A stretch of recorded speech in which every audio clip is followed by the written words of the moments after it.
Hello, this is Abby. Dear Abby, this is gonna be a long one. Oh boy. Dear Abby, how do you tell the difference between a new exciting crush and a rebound? Does it matter? Dear Abby. Dear Abby. Dear Abby. Welcome to our little corner of the internet. This is the Dear Abby podcast. I hope you stay and hang out with us. See you in a sec.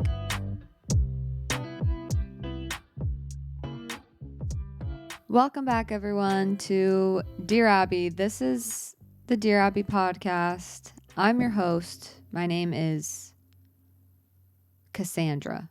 I'm kidding. My name's Abby, and I'm the only one on the podcast today. Unfortunately, we do not have a guest. We've only had one guest so far, so it's not very common. I kind of like doing it solo, I'm not going to lie. Having a guest on was great. You know, she was a great guest and everything. I think it's more pressure, I feel, to have someone else on. But if you guys haven't listened to last week's episode, it's with my sister Chelsea. She's most known for being on the What We Said podcast with JC. And she was on, we talked about sisterhood, we talked about zombie apocalypses, we talked about my relationship. She grilled me. And that's what we did. So it was a great episode. It was fun to film. But today is solo. Okay, so today is a great episode because I'm very much all over the place today, in the sense of I'm thinking of like 50 things at once. Like there's 50 things that I want to say to everyone, but I have to just keep it, brief and probably not say everything that I want to say because we will be here for 3 hours if it was. Again, I started this podcast not even really knowing what would happen or anything like that. I genuinely just want to, this is like a personal journal for me, and ways that I can share what I've experienced with mental illness and kind of just share what I've learned and how I'm growing from it, and just growth really, and give some advice, which is solicited. So that does come at the end of the show, every single episode. But yeah, if you hate getting advice from people, you can always skip that segment and just listen to the rest of it. I try very hard not to give advice. I think that's some people's personality. They just like want to give unsolicited advice all the time. I used to be a lot more that way. Now I'm less because I realize I don't really know anything. So any advice, just as like a disclaimer, I'm not a therapist. I'm not a professional. I'm someone who's experienced mental illness or, struggled with mental health my whole life. And in a sense of it affected me daily and hourly, you know what I mean? So I've been there. I'm still there sometimes, and it's just a lifelong journey. I'm here to just tell my tale, and just to spread that you're not alone. But anyways, we have a great episode today. We are going over 8 ways to help with anxiety / OCD. They are different inherently. There's some things that kind of cross over. I've had both my whole life. So there are things that cross over, and I kind of want to talk about those. So if you don't have OCD, this episode will still be helpful for you just in a general life sense, because these are all life lessons that I think help with literally anything. And then also on the anxiety aspect, I think everyone goes through phases of anxiety, but the point where it's debilitating and, don't want to leave the house, that type of anxiety is kind of more so what I'm going into today. Yeah, I've listed those ways. I'm going to go into them, talk about them, and then we're going to go into a Dear Abby segment. If I have time, I want to do a quick game.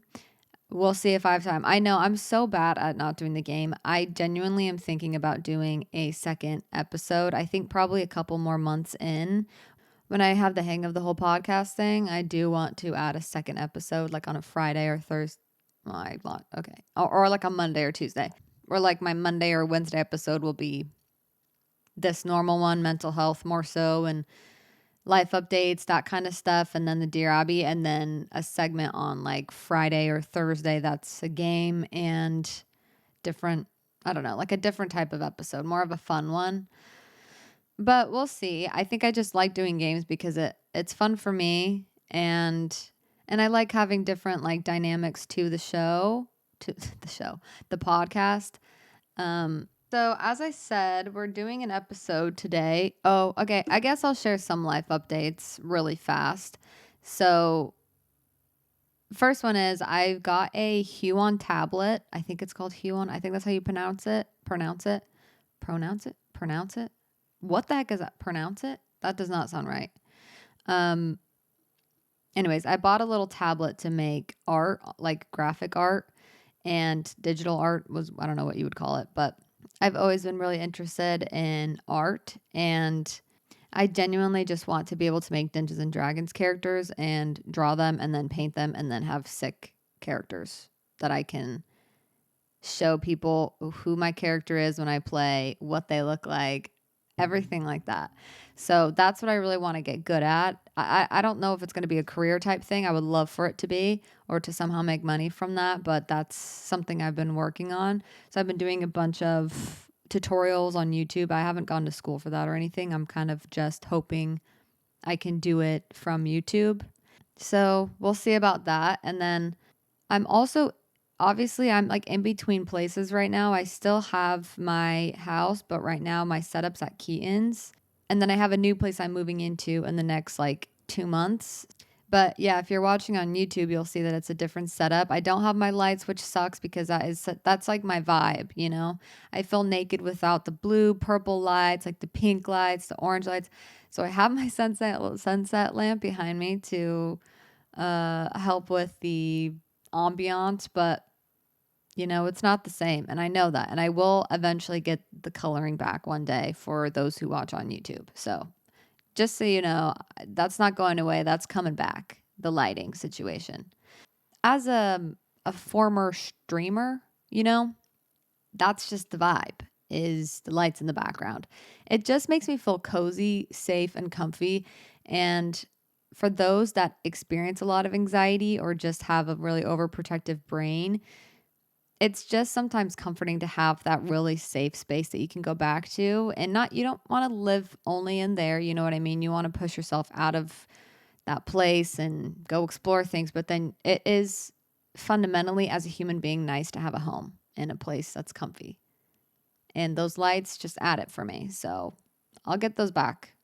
Other than that, I don't have any other life updates really. I've just been chilling and working, grinding. I've been trying really hard to be more mindful, and I'm still on my recovery journey for OCD. I think that's something that might take a couple more years to fully feel like that last weight has lifted, and I've completely accepted that. I'm fine with that. I can live this way, you know? I don't want to settle for this, but I can accept it and then just keep trying to do my best with what I've been given. Well, I'll be in Utah when you're listening to this, so I'm recording this a bit early, and I'm horrified because, as some of you might know, but my ex-husband's actually from Utah. So for some reason, I'm just like scared that I'm going to run into him somehow. But I've already made a game plan. And if you've been divorced, or if you just have an ex that lives close by, you don't want to be the one that's like caught off guard, that's like doesn't know how to react. And there's no way that I will see him, but it's like just this fear that I have that I'll see him, and I don't want to like have him be in power. You know what I mean? Where I see him and then it's like this awkward, like we look at each other and then I don't say anything first and then he doesn't say anything. Then it's like weird and awkward. And then like, I feel like that'll take a little bit of like my power away from me.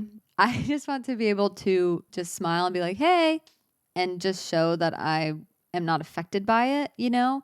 Even if I feel a little bit anxious, I genuinely, that's deep down, that's how I feel. That's how I feel like I would react. It's just like, hey, you know, and be unfazed, because that's what I'm working on, is being unfazed by that. And yes, there's no way that's so unlikely, but that's just something that I've had to consciously be like, okay, if this happens, you are taking your power in that moment, you know? So that's what's going on. I just started to disassociate a little bit. I'm not going to lie. Sometimes when I'm recording, I get in this weird, like, I feel, I just zoom in and then I zoom out in a like a mental sense. It's really weird. So I lost my train of thought. Let's get into the meat of the episode, which is 8 ways to help with anxiety / OCD. Again, I know they're different. Before we jump in though, I do want to say this is obviously, I'm sure you know, but this is not a replacement for therapy. I'm not a professional. I'm not a therapist. This is all just things that I've experienced, that I've been taught by, professionals that I work with. And yeah, so I'm not a professional. Take it with a grain of salt. If something doesn't resonate with you, then it doesn't have to. It doesn't mean it's wrong, or it doesn't mean that you're wrong for not resonating with it. I'm not the end all be all for this kind of stuff. So whatever resonates, great. Whatever doesn't, great. This is just something that I want to share. I sometimes feel uncomfortable being like, this is the 8 ways you can heal your anxiety. It's like, I actually don't believe in that. So not believing in healing, but believe that you can watch a podcast and then it solves all of your problems and then you never feel anything negative again. So that's not the point of this. The point of this is just to give you some helpful tips, and from someone who's experienced it all. Yeah, hopefully it just is helpful to just have your days when you're really anxious or when your OCD is spiking to just feel a little bit more at peace with the situation that you're in and stuff like that. Okay, let's get into it. Let's jump into today's episode. This episode is sponsored by your mom. If you do feel like you're struggling really bad with mental health, definitely I would suggest to go see a professional, a therapist, whatever, to discuss that. Again, this is not a replacement for any type of therapy.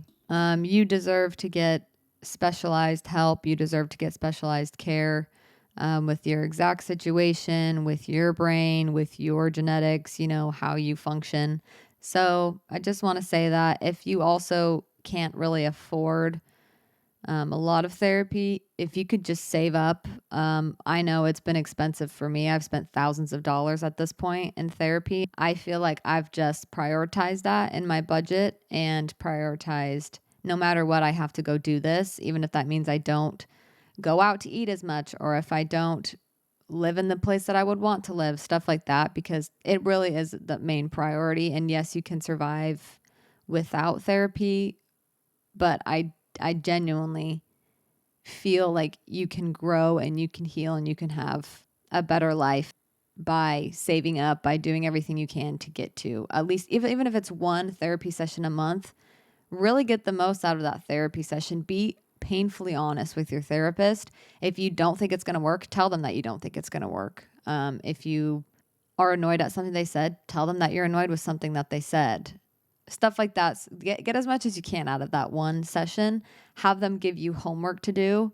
Have them be specific as to things that you can improve upon, in the sense of, if you get triggered by something, what can you do? So that way the rest of the month, if you don't go, very often, then you can at least reflect back on that and reflect on your notes and really do your best that you can with that thing. And I think that like 1% a month is better than 0% or going backwards, I don't know why I just went on that tangent. I think I'm just really passionate about it because it has helped me like so much with my life. Okay, so here are the 8 different things. I'm going to just go one by one, and then we'll end up at the end of the episode with 8. So whatever the issue is, do not run from it. Whatever the fear, whatever the thought, whatever the thing is that that creates that feeling of fear, of uncertainty, of doubt, whatever it is, don't run from it. And that doesn't mean you have to like it. That doesn't mean you have to figure out if you like it or not. When I was recovering, I think a mistake that I made, and I sometimes still do this and I catch myself, but I didn't necessarily think I was running from it. I was just ignoring it. I was acting like that's just there, nothing to do with that. I don't care. Like, I just acted like I couldn't care less about that. But it wasn't in an acknowledging way where, yes, that is a possibility. I can accept that that's a possibility. Highly improbable, but okay. It was more just like, no, no, no, no, I can't hear that. Like I would literally sing like a mental tune to get it out of my head or to suppress it. Or I guess that just created a lot of avoidance, especially when you have OCD. Number one, like compulsion for me was avoidance. I would leave church early. I would not read any scriptures because they'd be triggering. They'd bring up all these doubts and obsessions and questions. And I felt like I was a bad Christian for having them. And I think that just disempowered me when I avoided things because it was like I was giving anxiety and more specifically for me, that OCD, the power to decide what I can and can't do based on how it's going to make me feel and how it's going to spike up my OCD. So if you're scared of, if you have like existential themes, that was a big one for me. I was also scared to look at the sky for a long time because it made me think of space and it's just like an infinite and it just freaked me out. Also, just kind of a trigger warning, I will be talking about a lot of that stuff. Anyways, when this was a fear, it wasn't even like a fear of mine. I just didn't like the uncertainty that came with that and that feeling. And like my brain would be so scared of the uncertainty and the doubt. And so I'd be like, I don't even want to look at the sky. So I would just want to stay inside of my room all day long. And I felt safe there. I felt like it was comfortable. My thoughts didn't go as crazy. It was safe, quote unquote. The more you avoid, the more you run from it, the bigger it gets in your head. And the more real it feels, the bigger it gets, the stronger the monster. Like it's so crazy. It really is. There's a analogy of a fire going, like the fire is, OCD or it's your anxiety or some kind of fear or something. And you throw wood onto the fire is just going to keep burning longer and it's going to take longer to go out. So the more wood, which is avoidance, compulsions, checking behaviors, checking your feelings, checking your thoughts, checking, avoidance, avoidance, avoidance. Like all of those things are just wood being thrown onto the fire and eventually it just gets bigger and bigger and bigger. It could still go out, but it's just going to take a lot longer. So the less I know it's so much easier said than done. Trust me. Trust me, I know. I'm not perfect at this, so I'm not standing here on like a freaking pedestal saying this is so easy and we just need to do it more and blah, blah, blah. I'm still not that good at like most of these things. It's a practice. But the more that you feed it, then the bigger it gets, It's a tale as old as time. Whatever wolf you feed, that's the one that gets bigger. And then the other one dies because it's not being fed. So feed the right wolf. Okay, the second one is something I see from a program with like a bunch of therapists and advocates and stuff, but it's called OCD. I think it's OCD Recovery on YouTube. They have a bunch of videos that I watch like maybe 2 a week or something just to kind of keep up on just educating myself on the disorder and anxiety, OCD. Something that they always teach and talk about is like unconditional self-life and other acceptance. I'm not an expert on this. This is something that I'm trying to get better at. So I'll just explain for me what that means. Self-acceptance, unconditional self-acceptance is accepting and forgiving myself for having the disorder, number one. Truthfully, I was like, I'm so stupid. I'm so irrational. Of course I'm the one that gets OCD. A lot of this victimizing myself and blaming myself and being mad at myself and like all it did was make things worse. So truly accepting everything about yourself doesn't mean you have to like it or you want to stay that way, but I think acknowledgement and acceptance is a massive step because it just quiets a part of you that's freaking out. It just quiets some of these big fears. You feel more connected and integrated with yourself when we start to accept ourselves unconditionally. And I used to have fears, like harm fears. That's like, oh my gosh, what if, one day you snap and blah, blah, blah. And it's like, I don't agree with that. I hope I don't do that. But I can accept the fact that that's a possibility. And I can accept the fact that, some humans do. And I think acceptance really is just, okay, I accept that that's a possibility. So that's what kind of unconditional self-acceptance looks like, is just accepting that, yes, I'm human, accepting I make mistakes. I don't actually need to be perfect. I think there's beauty in being imperfect. I think there's beauty in struggling. And then there's unconditional other acceptance, which is accepting other people for how they think, what they do, and you're not, again, you don't have to agree with everything. And you can still have very strong beliefs, values, morals, all of those things. But an acceptance is like just you let go of this fight that it has to be that you think that it has to be a certain way. You have to learn to be comfortable and acceptance of the fact that people don't believe the same things as you. You know, they think they're right. You think you're right. That's kind of all we can do. So, accepting that is really helpful. It's helpful for me. And I think it makes me love people more because I just accept that they have different backgrounds. They grew up differently. They have different experiences. They've had different, mentors, teachers. The last one is unconditional life acceptance. It's just what it sounds like, is accepting life for what it is. That, there's so much uncertainty with life. Like anything could happen at any point. And that's really scary. But I think to be able to come to a comfortable place and be able to sit with that uncomfortable uncertainty, doubt, that's a really massive step. And I think that is helpful because then you do become more accepting of whatever will be. And you can kind of flow with life more than the acceptance part for me has kind of let me take back control of my life. So that's number 2, unconditional self-life and other acceptance. If you want to listen to more about that, that's all I'm going to say because I'm not like an expert on this yet. So you can listen to OCD recovery. You can look up YouTube videos. There's a bunch of that kind of stuff online. Take everything with a grain of salt. I think sometimes I get really like, oh, this person knows it all. And then I end up listening to someone else and I'm like, oh, they know it all. And then it's like, we're all just doing the best that we can. So if you listen to something that you don't necessarily, the other thing that's really helped me is an obvious one, but this is a hard thing to practice, is to stop pushing thoughts out of your head. There's 2 things. With anxiety, I had a lot of intrusive thoughts, more just like what ifs and fears. And I feel like with that, it was easier for me to just, because I felt anxious, it was easier for me to distinguish. And so I could just be like, okay, this is just like an intrusive thought. Like, I don't have to do anything with this.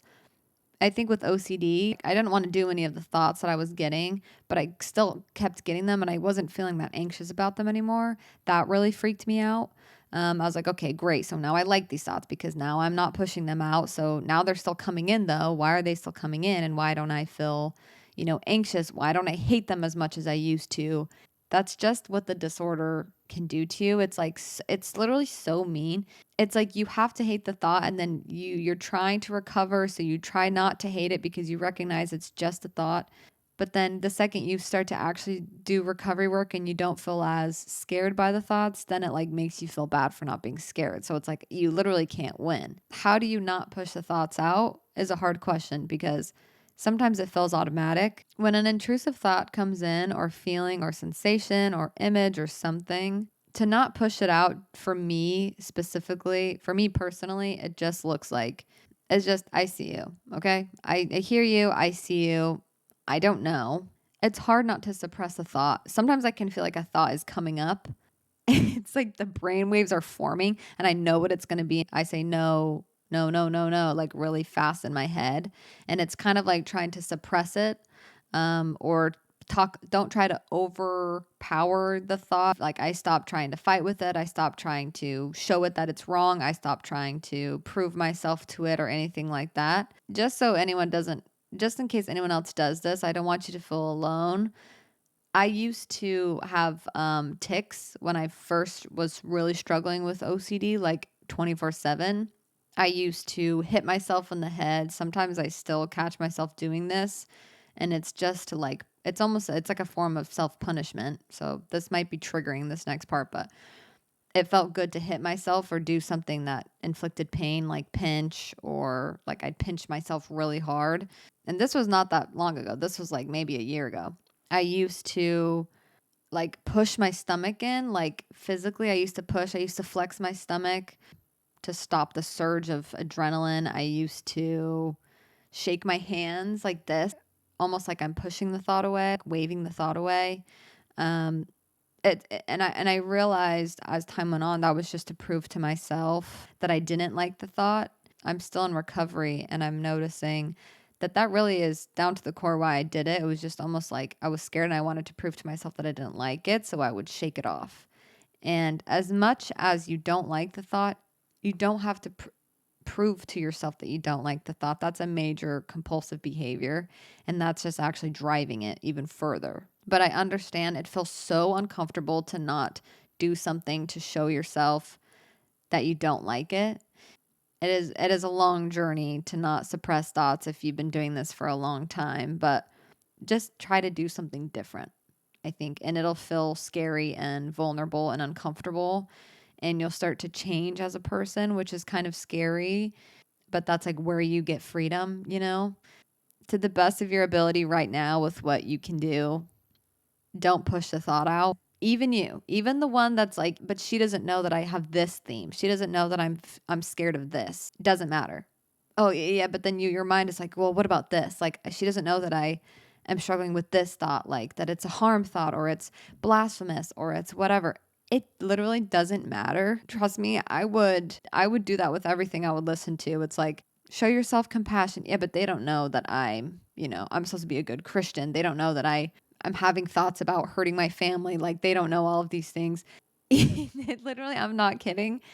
Every single thing that your brain will start to throw you right now, even as I'm saying this, you are still capable of recovering, and whatever that looks like for you. That could be completely goes away. That could be you struggle with it your whole life, but you're able to live the life that you want. No matter what your mind is now telling you, make a choice to not listen to it. Make a choice. Just try it, Don't make it a big deal, maybe. Just try it. Be like, okay, my thought's saying, because she's saying I have to, like, no, I shouldn't suppress thoughts, but she doesn't know I have this thought. Okay, you can pay attention to that. You can say, okay, I hear you, and then choose not to believe it.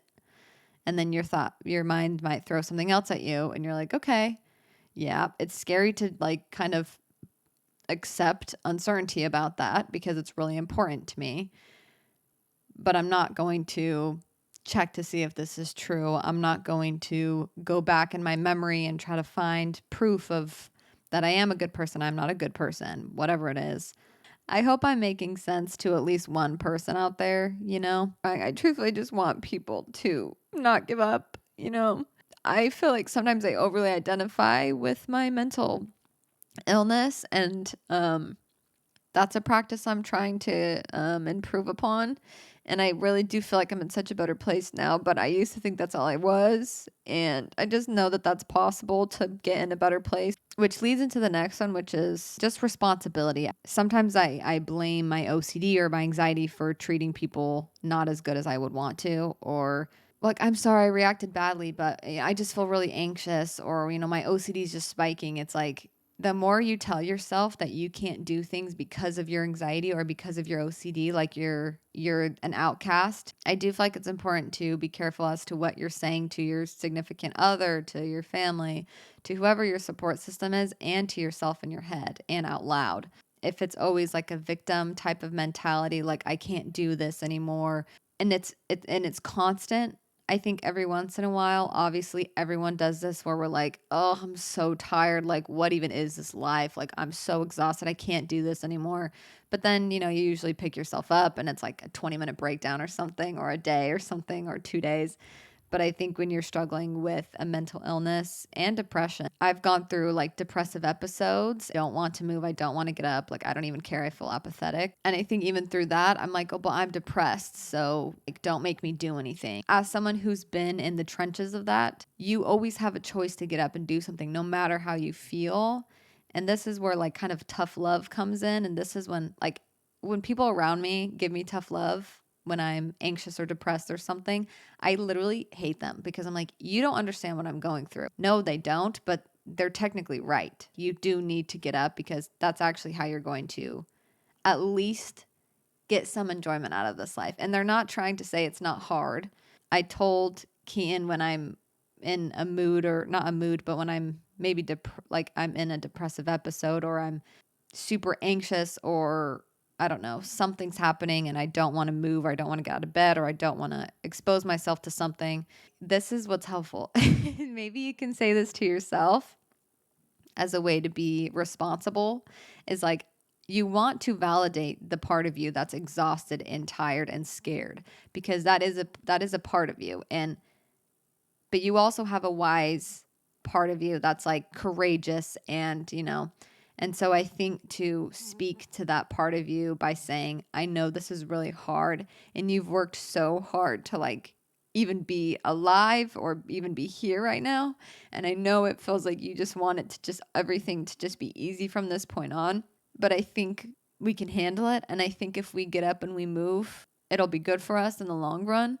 So let's get up and move. But I know it's hard and you're so strong, and kind of talking to yourself like that, because that is tough love. But tough love isn't, you're so freaking lazy, you're so dumb, like you're so worthless, get up, you stupid whatever. Like, I sometimes am so mean to myself the way I speak, but when you're able to have that tough love, which is combined with validating your experience, because that is literally so important, I think, but also backed with an actionable step that you can take to actually push yourself forward and to actually recover, because we don't want this to be the baseline. And you can even say, this is not fair. And I'm pissed off that I have to do this when other people, have all this energy and their hormones are perfect and all these things. And I have to do this, even though I'm trying so hard every day just to like live. I think that type of mentality for me was super helpful. How long? I feel like I've been talking for a long time. Oh my gosh. Sorry. I'm going to have to go through this fast. And then number 5, I just put the DARE response, which is a book that I read, which I think is helpful for specifically anxiety and I guess with OCD, but I think for anxiety, this is the most helpful book I've ever read. I just wanted to kind of share the premise of the book. It's by Barry McDonough or something. And anyways, the steps are, it's DARE, so dare, but it's diffuse. So if a thought comes up like, oh my gosh, what if you run your car into something, or what if you just drank poison or something? You say, okay, yeah, maybe I did. That'd be awesome, because then maybe it would be cool to fly down the freeway or something. Or maybe it'll be fun if I fall. Just kind of diffusing it. Except if it doesn't go away, if it's just there and it's still throwing more and more, you're just like, okay, well, I guess this is just how today's going to be. You can come with me if you want. We're going to go to the store. You can be there scared if you want. Like, I'm here for you, but, I'm not going to like pay attention to you. But I'm not going to give you the energy. Run towards is the third step. So if it's still not letting up, like the goal isn't for it to let up, but it's just to be comfortable with it being there. Is just to be able to do what you want to do still with it being there. So the third thing is to run towards, which is the R, which is, okay, cool. That's a funny thought. Send me more. What else would I do?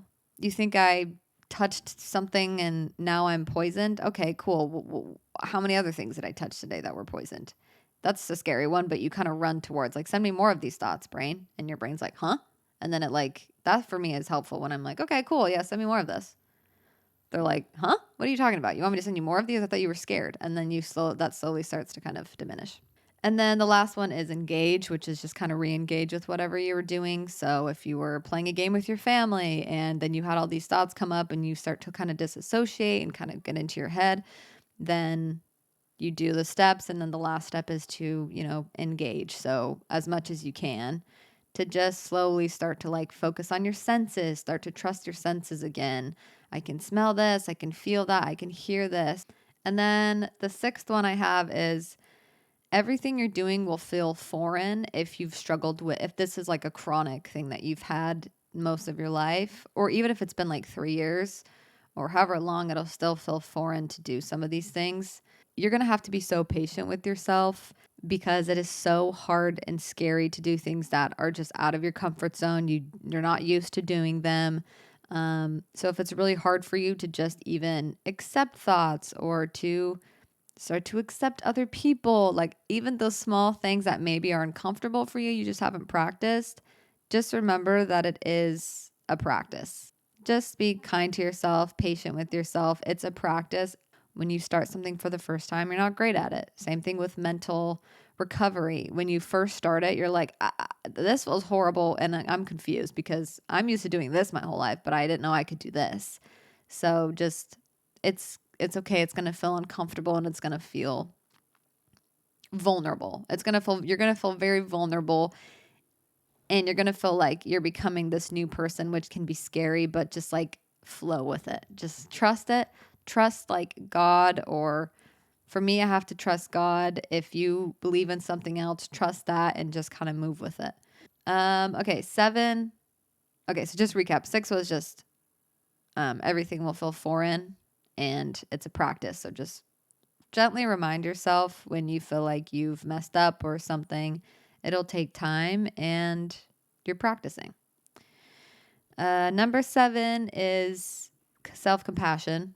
This is an obvious one. I think this applies to everyone at every point in their life, but self compassion for when you're recovering with something that can make you feel like you're some terrible person, you don't know who you are anymore, kind of strips your identity, and not in a freeing way. Self compassion, no matter what, is something that's hard. And I think even when you hear like you can be compassionate to yourself, there's like this feeling that I get, at least, and it's like, no, you can't, because you're supposed to be better than you are. You're supposed to be this way. You're supposed to feel this way. You're supposed to be.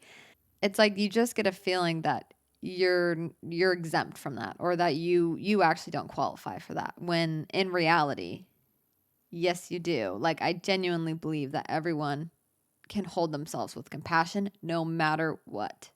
And I think the reason I believe that is because that actually helps you be a kinder, more gentle, open-hearted person, and that creates more joy in your life. That creates more connection. So being self-compassionate is something that I think is literally so important for anyone all the time. And self-compassion doesn't look like babying yourself or being like, I don't know. It's again kind of what I said before, where there's tough love sometimes involved with compassion, a validation, but then also a pushing towards, a goal, pushing towards someone you would want to be, and all that stuff. I don't know anything about whoever's listening to this. Like, I don't know anything about you, but I still believe that you can hold yourself with compassion, and that's ultimately will be very helpful for you. I think compassion for me looks like this life is scary, this life is hard, this life is uncertain, and you're doing so good with what you've been given and you're trying your best. Number 8 is don't punish yourself. It's similar to self compassion, but a lot of the times on my recovery journey and where I'm at still, I find myself not letting myself enjoy music, not letting myself enjoy, like, if I were to go to like a wholesome concert, I'd be like, oh, it's bad that I am enjoying this because I'm not praying or something, or I'm not reading the scriptures or something. And that means that I don't love God that much. Let yourself enjoy things. Like, it's okay to feel happiness, pleasure. I don't know. I think because you start to not trust yourself that much, or you start to be like questioning yourself when you've had like a mental illness for a long time, you start to self sabotage because you genuinely sometimes don't believe that you deserve love, happiness, joy. And I think the more we can break that down, like truly break that down and be like, no matter what, again, this is where the acceptance comes in. No matter what, I'm not going to self sabotage. I'm just going to, I'm just going to tell myself that I do deserve love. Even when I'm recovering, I do deserve love. I deserve the best of the best. And okay, well, those are my 8 things, like tips and things that I've learned, that I've heard from professionals, from podcasts, just my own life experience. I hope those were helpful to someone out there in this big old crazy world. We have time for a Dear Abby. So I'm going to actually just do that right now. But so this was a fun episode for me to gather information for, because it made me kind of reflect back on my journey, things that I've learned. And it literally reminded me to keep doing the things that I've been taught to do and that did help me before. And I'm still on this journey. I'm still practicing every single thing that I shared. I just know what it feels like when you have no power over your life, pretty much. And to feel like everything's just being taken from you and you're just like a victim to it, and you just sit there and you're like, woe is me. And it feels good to do that.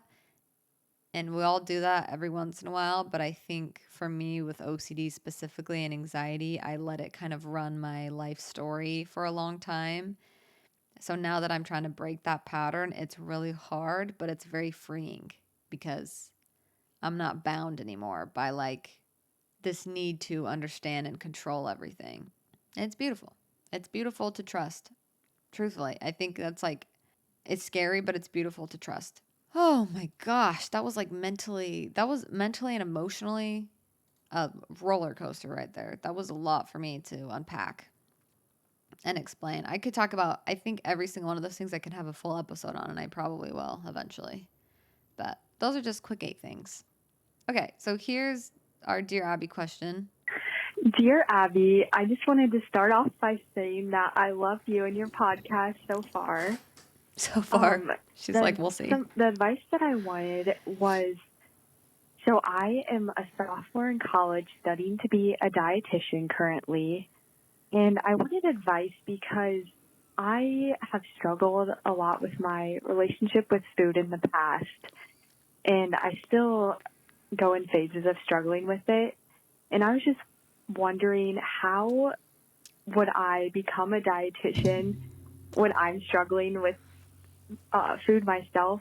And then how would I be able to give good advice to my clients, even though I'm going through those struggles? And I'm just having a little bit of doubt on if this is what I'm supposed to do because of this struggle that I'm having. So hopefully that made sense. And thank you. I actually think that you probably will be one of the best dietitians because of what you're dealing with. Any situation where people are going in to talk to someone to get advice on something who's a professional in their field, I personally would always want someone who's experienced something because that means that they actually really care about what they're saying. Because genuinely, I am thinking about when I go into a doctor or if I'm going into a therapist or something. Like my therapist has struggled with OCD, and his advice that he gives me and the way that he gives it to me, the way he explains things, the way he introduces things is so helpful for me to understand it. So I think when you have gone through something or you're very familiar with the language of food because you struggle with it, I think that's a deeper familiarity. That's a deeper language with food than most people have, honestly. With that knowledge, you really can explain things in a deeper sense. You'll be able to be very eloquent with what you're trying to say and how you say it to people. And that's my time for today, folks. Thank you so much for listening to Dear Abby. I hope you guys enjoyed this episode. Let me know in the comments on YouTube if you're watching, or you can DM me on Instagram or send a question or I was going to say advice. You can send me advice if you want. Or comments to my phone number, which is 909-817-1742, I believe. It's also on like the show notes. Most of the time it's on the bottom. They're on like the episode notes that you can read. You can call that, text it, whatever you want. If you have a topic specifically you want me to talk about, you can always message me. I'd love to talk about it. I hope everyone has a great rest of their Thursday. We're so close to the weekend. You know what I'm going to say. Make some fun plans. Take yourself out. Do something alone. Do something with family. Do something with your partner. Do something. Do something. That's it for today. Thank you for listening. Love you.